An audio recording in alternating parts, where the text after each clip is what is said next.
pulling out my Legend C Mock and Baggles minifigures once again because I have another one of their minifigures to take a look at today. Really love Kit Fisto, and to continue that trend, I have another one of their Jedi, being Plo Koon, which was another minifigure that I had to pick up, just like Kit Fisto, being very cool Jedi. Definitely has an outdated Lego version that hadn't been released in a while. Take a look at the set one in a bit. But again, very cool to see them releasing some of these very cool minifigures. Love the Clone Wars. Honestly, Kit Fisto was one of my favorite action figures. Plo Koon, not necessarily that level of connection, but a very cool design, very cool accessories. Let's check out the packaging. And I'll repeat some information again. Hard plastic case, which is going to be just like Ling minifigures I always take a look at. Has plastic wrapped around it to keep that sealed together, but honestly holds together pretty well anyway. You have the warning sheet on the inside again, not specific to the minifigure, but just saying it is a fragile custom minifigure with intricate detailing and prints, so you want to be careful with your expensive stuff. The foam cutout here is the same as the one on Kit Fisto, but you just have the one minifigure head this time and is over there, so the cutout for the second minifigure part is filled in. And you have one of the accessory slots being used for this little baby Ahsoka minifigure. And again, custom molded hilt for the lightsaber. On the back, you have the card again. Let's see if I can get it out a little bit smoother this time. Falls out perfectly. It's going to be the Alpha Wolf with Lil One Learner. So you got the Wolf Pack sort of logo at the top there. And Legend C Mock logos on the bottom and on the back of the card as well. So consistent with what I've seen so far. Let's check out the minifigure. The first thing I want to look at is, I guess, the accessory or character of Ahsoka here, which is very closely modeled after the Lego baby. Speaking of which, I did just recently do a comparison of the Spider-Verse minifigures to some of the customs I have, but you can see right there, same sort of concept, but this one does have the skirt piece that does overhang, so it won't be like an exact match. And you won't be able to use like the baby carrier with it. But the head will be removable, though it is hard plastic, so you got to be a little bit more careful in the removal process not to chip something. And it looks like the head peg for this one is going to be a little smaller than the official one, so the Ahsoka head won't be able to go on whatever random baby body you might have due to, Grogu's head being rubber. It should fit, or just any baby head should fit. You can see there's a little bit of wobble room, so it is a smaller peg for some reason. So that's kind of interesting to see. And looks like the legs are also potentially a different height, and the arms are at a different position. They are not going to be posable, so that doesn't explain that. But like I said, the little dress skirt sort of design makes sense for it to be a slightly different mold. And this is going to be molded on the base sand green there, as you can see from the inside of the anti-stud, which is square.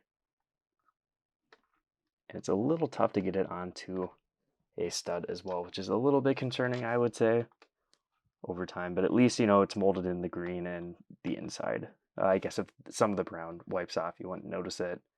But with that being said, though, there is the dark brown printed on the leg area and on the arm area, as well as the orange printed on the hands. And in addition to that, also the intricate design that is printed on a very small piece, so that's very impressive. Looks good with the dark green accents all the way through that.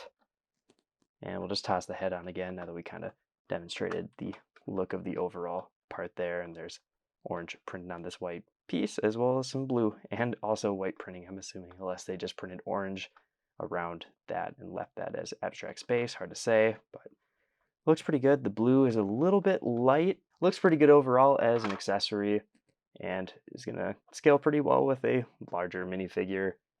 Now let's jump into Plo Koon as well. Unfortunately, I don't have the original minifigure like I do for Kit Fisto, but I do have the newest official version of Plo Koon that recently came out.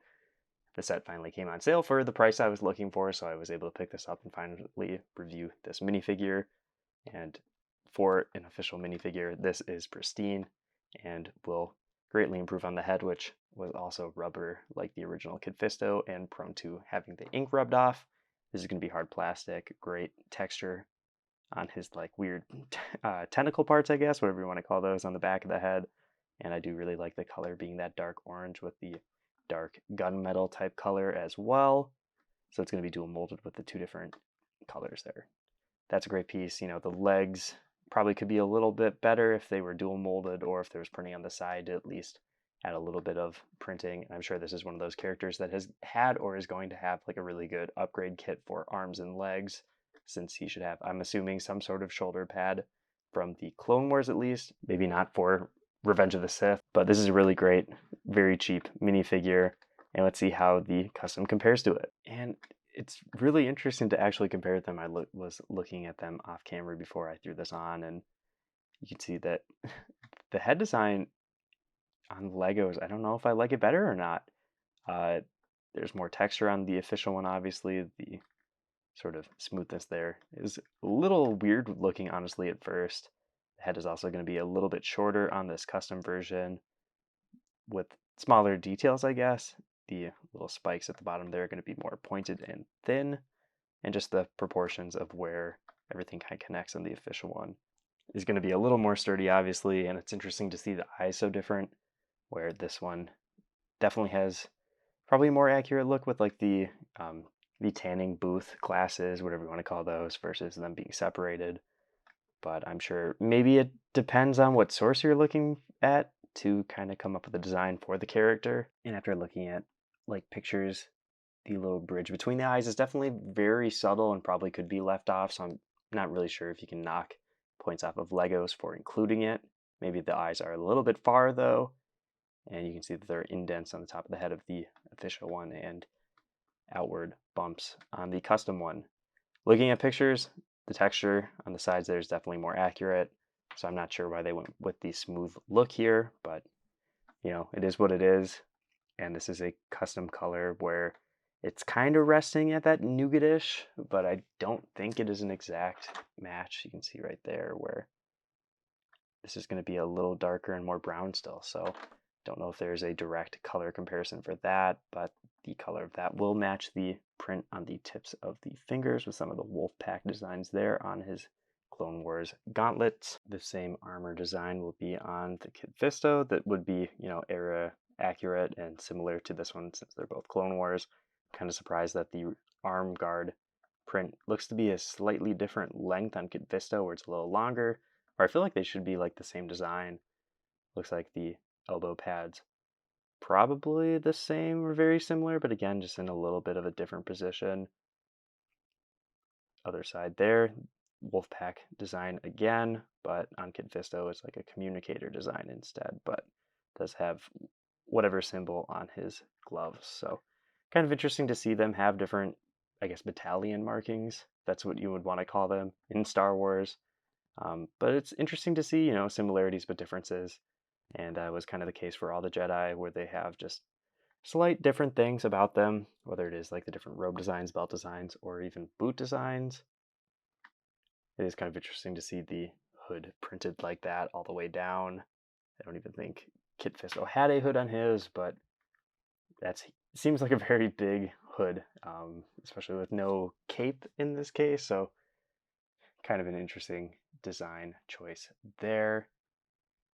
Overall, you know, I'm liking the printing that I'm seeing. The lightsaber hilt there is going to be custom and is a metallic silver. Probably don't want to twist that in the hand at all. There's a little bit of black printing there on the end of it, which I believe activates the blade, which is an official Lego bar from what I can tell, that's shaved off to make it a little shorter. The lightsaber hilt itself feels, you know, pretty size accurate. Going to be obviously smaller than the official one. You can see right next to the Kit Fisto one again there, and you can see that they're pretty similarly scaled. I'll leave this off for the rest of the review. Sleeve arms will have inner arm printing, so that is a nice feature to have that wrap around. Not sure about the inside of the legs. Yep, you can see right there. Not going to be printed, but there is a little bit of boot design, so that's a little bit of nice detailing to continue at least, so that's something. Inside of the hands will have the orange printed as well to continue that design. I think overall the texture for this minifigure is done pretty well with the different browns and blacks to give it some sort of extra shading in depth. And that will be seen all the way around. There's a little bit of silver, I believe, on the belt. Another nice little accent piece for the design, and I guess a little bit of dark tan on the inner, I guess, clothing. I guess his pants would be what you would call those. and a little bit underneath the mask. A little nervous to move the head too much, since you can see there's just a little bit of gap, but you'll get just the smallest bit of movement, since the respirator part there bumps pretty much immediately both ways. So not going to be moving that head basically at all, which I feel like is a bit of a downside, but I guess you don't want the bottom of the mask sticking out too much. There is the torso without the head attached. Better look at the undershirt there. And just based on the inside of the head, it looks like it is molded in that orange with the silver, I guess, printed on, unless it is dual molded, hard to tell. But it just seems like it would be printed based on that little bit of orange at the base of it on the inside there. And I guess I don't really have any complaints. You know, there are some benefits like the mask being printed here, which obviously is not on the official version. But this is in a $15 set or $12 if you get it on sale like I did. And this was like an $100-ish minifigure after shipping. You do get the Ahsoka, which is a small little accessory, and there are a bunch of different custom molds with the head, the lightsaber, and of course Ahsoka being 2 molded parts.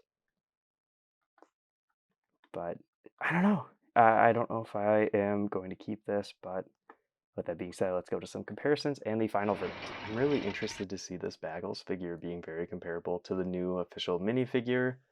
The head definitely has its positives compared to that, but it's weird to see it have less texture, being slightly less accurate, since Star Wars customs are supposed to be like top notch and, you know, perfect detail, it feels like for the most part. I mean, like Kit Fisto that I got from them around the same time I ended up getting the Plo Koon originally. I don't think I've seen anything comparable to this, especially not an official one, since that is really outdated. And I guess that's just the benefit of Plo Koon having a new minifigure that has been recently re-released with, you know, an actual hard plastic head.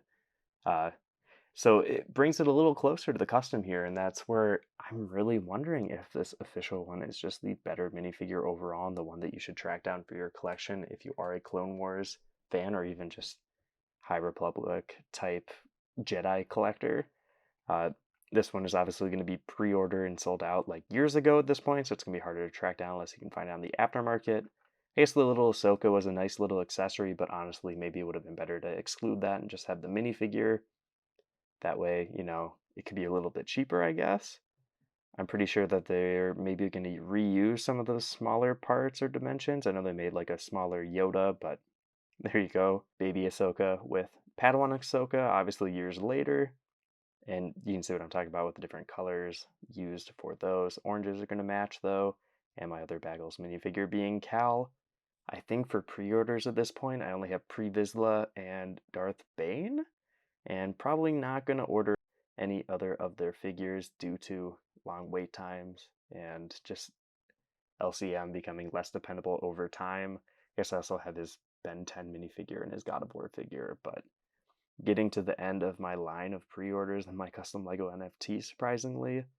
And I'll give them credit, you know, their stuff does feel pretty Lego, obviously, other than the excessive printing on like the arms and the hands and all that, but their light figures like the Ahsoka there definitely could be an official minifigure if they had like a Star Wars CMF, and connects pretty well with other customs too. I got the Cobalt Darth Vader here, which I guess they're probably one of the brands that I would say are most comparable to Baggles with their releases and quality. And same goes for like light customs, other than being a little bit cheaper, and they kind of cut corners on some of their characters with no accessories and all that. But good to see more custom companies putting out more Star Wars characters, I guess, for people that really want them, especially for some of these characters that other companies probably aren't going to make, like these Jedi that are going to have a little bit more intensive molds and all that. I know AV Figures did put out a Plo Koon, I'm pretty sure, but was 3D printed. So, you know, there are at least options for different characters, whether it is, you know, clones by Grandpa Clone Customs or, you know, again, obscure Phantom Menace characters by Cobalt. There's somebody at least making something that you like. Baggles is really good for designing and releasing all the different Clone Wars Jedis. So at least you're able to get them for the Lego collection at some point, since Lego hasn't really made a cool alien like this since, I guess, this new Plo Koon. I can't remember a good Jedi using these types of pieces, so good to see that at least coming out. But again, I don't know. I'm gonna have to really think on if I want to keep this for my collection. Special lightsaber is kind of cool, especially with them two next to each other, but it's a silver coating, which I feel like could chip over time, and I don't know if it's worth it to keep this, but let me know what do you think of this figure or Baggles figures in general. Let me know in the comments. If you want to see more custom LEGO Star Wars or custom LEGO videos overall, check out all the content on my channel. If you want to help out even further, feel free to join as a member for additional perks. Like always, I have been Brooke Radiop, and I'll see you in the next video.